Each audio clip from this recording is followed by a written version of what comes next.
I'm here in Medjugorje and I'm with, what's your name? Mother Gabrielle Marie, Which order are you from? Benedictine Daughters of Divine Will.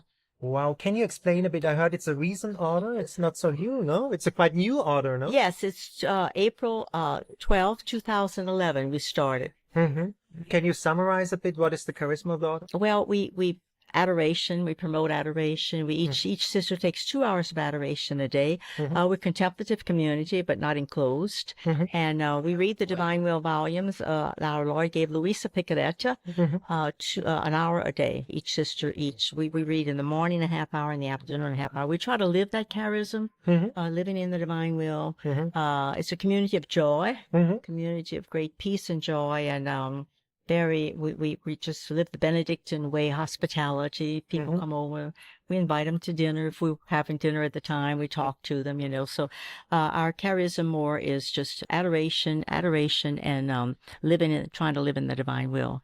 We do all the work at the church, the sacristy work, the music, cleaning the church. So that's the only work we do outside of the house. One of the sisters teaches the catechism also. But our community mostly is just contemplative and prayer. We pray about 8 hours a day. We try to follow Our Lady's messages here in Medjugorje, praying the 15-decade rosary every day, and reading the scriptures, and so that's pretty much our life. Beautiful. And when did you hear the first time about Medjugorje, and what did you think when you heard about Medjugorje? What did you think? Well, the first time I came was 1986. I was a Poor Clare before I became a Benedictine Daughter of Divine Will. But I was 33 when I entered the Poor Clares, and I was there for 33 years. And I came in 1986 when there weren't hotels and restaurants and all. It was very simple. It was farm country then.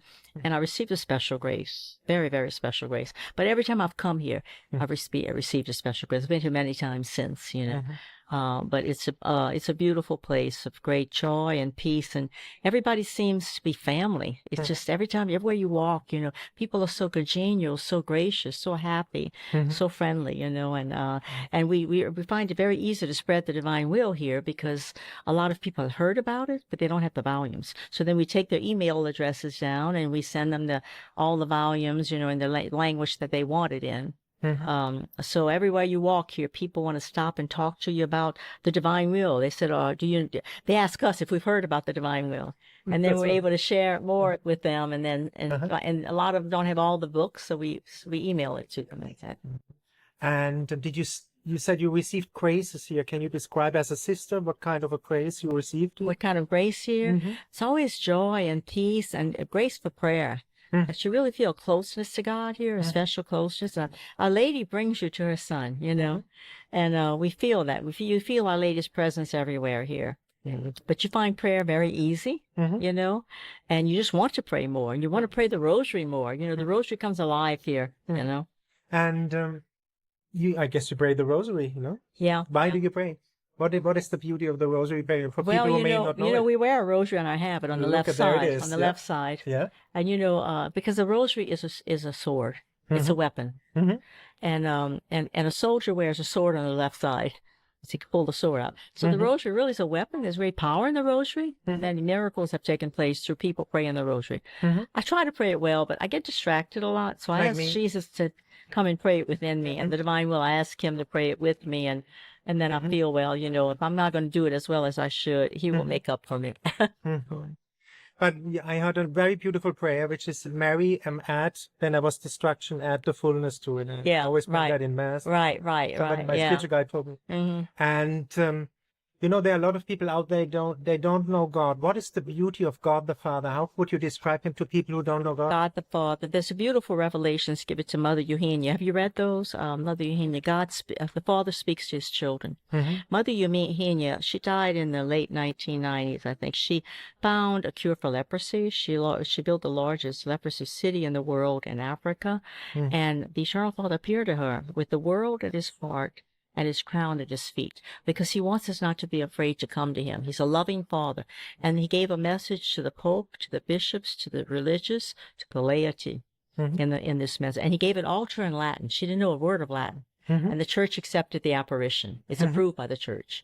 And he wanted his feast day, because there's no feast day to the Eternal Father, on August 7th or the first Sunday of August. And we always celebrate that. And he said there was no church at that time, no church or chapel in his honor named after him. So we always, in the house that we're in right now, our little chapel is called the Little Chapel of the Eternal Father. We're very devoted to the Eternal Father. He told Mother Eugenia, he said, if we had had devotion to him through the centuries, the world would not be in such a mess that it is today. You know, we've been praying the Our Father all these centuries. We've been praying for his will to come on earth as it is in heaven. And now with the divine will writings he's given to Louisa, that's happening. But what is Jesus trying to teach us? Love of the Father. It's all love the Father, you know, love of the Father. But it's the Father he wants us to realize he's a loving, merciful, gentle, kind Father, and to come to him without any fear. You know, he's there with us all the time. The Trinity's within us. We have to realize his presence within. And Our Lady's wherever the Trinity is. So she's also with us, you know. Beautiful. Yeah. And what would you tell you? Everybody trusts the Father. Jim Blunt said it's about joy. Joy. Catholic should be joyful. But how do we reach this joy? A lot of people say, what would you tell them? I think for me, the Lord tells me to reach that joy always by trying to live in his divine will, which realize the divine will is all about realizing the divine indwelling. The Trinity dwells within my soul. And when I go within myself, praying to him, I feel a peace and a joy. When I go into myself, thinking of myself, not, you know, Louisa, the one who gave the writings to, she used to talk to God all the time. She wasn't talking to herself. Even if you're going to complain to him rather than yourself, you know. He's there, and he hears you, you know. But it's that gives you joy to realize that he's with you always. He loves you, and he loves you so much he wants to relive his life in you, to realize everything you do, he's doing it within you. And you die as you do that, and more you call him into all your activities, whatever you may be doing. You say, Jesus, come do this in me, and you shrink, you die to yourself, and he lives more fully in you. And that's how you realize your nothingness, and he is everything. We can do nothing without him, you know. And he teaches you through that to do his will. You know, doing his will is one thing, and living in his divine will is calling him to do his will in you. But in order to do his will, I think we have to realize his divine indwelling. And when we do that, we want to do what he wants us to do, you know. And fall in love with him. And what would you tell people? I meet a lot of people here in Medjugorje. They search their vocation. They don't know if they should become a nun, a mother of a family, stay alone. What would you give them as an advice? How to find? Well, in the scriptures it says, "Take delight in the Lord, and He gives you the desires of your heart." I think if you're delighting in Him, meaning you live in your Catholic faith to the fullest, whatever is in your heart is what He put in your heart. He puts it in your heart. And so, if you have a desire to marry, that means that's God's will for you. If you have that desire in your heart. If you have a desire to be a religious, He's put that desire in your heart. And you're going to be happiest when you follow His will, whatever it is.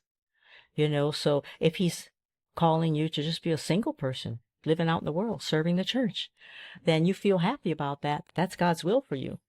You know, He wants you to be happy. And you can't go into a religious community and be miserable. That wouldn't be God's will for you.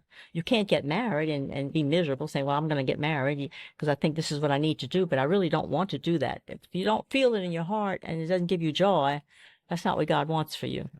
Everything should be a joy, whatever He calls you to. And you're gonna know it in your heart. You're going to feel peace with whatever decision you make according to what He's put in your heart. Beautiful. And maybe for people who don't know about Medjugorje, why would you tell them? Why should they come maybe one time here? What is so special? I think there's so much grace that's begotten here. You know, wherever you come from, if you can travel to Medjugorje, we live 12-hour drive away because we live in Italy, so it's easier for us to come. Some people it's harder. But even I've heard of people getting healed just reading a book about Medjugorje. They can't travel, but they just read about it. You can go online, you can go on YouTube and get all kind of videos about Medjugorje, and you get a grace just watching the videos. But after you watch the videos and read a book about Medjugorje, you're going to want to come here, you know. But and Our Lady calls you. When she calls you, you have a desire in your heart to come, you know. And if she calls you, that means she's got a special grace to give you here. Thank you so much for this beautiful interview. Okay, God bless you.